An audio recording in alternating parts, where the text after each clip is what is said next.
seatbelts immediately. Fasten your seatbelts. Fasten your seatbelts.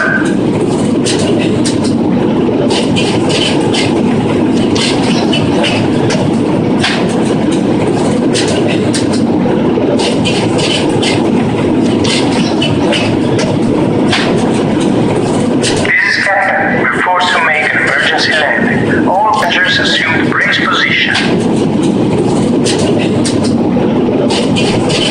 Keep the brace position. Brace, brace, brace position. Brace, brace.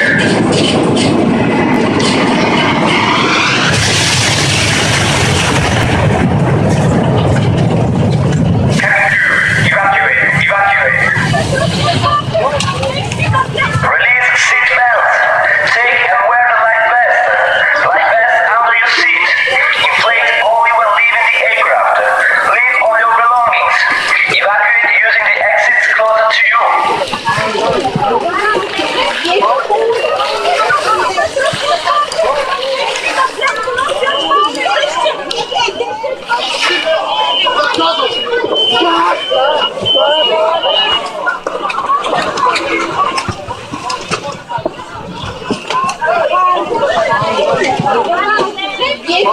The closest exit is on the other direction. That way.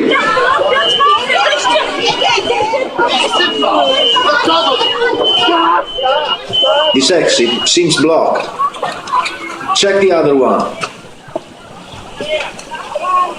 This exit seems blocked. Check the other one.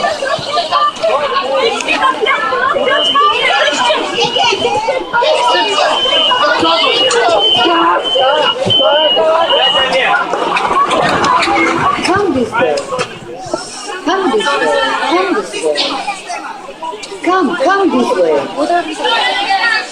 Come this way. Come this way. Come this way. Come this way. Come this way. Come this way. Go to the end. Sit down. Come this way. Go to the end. Sit down.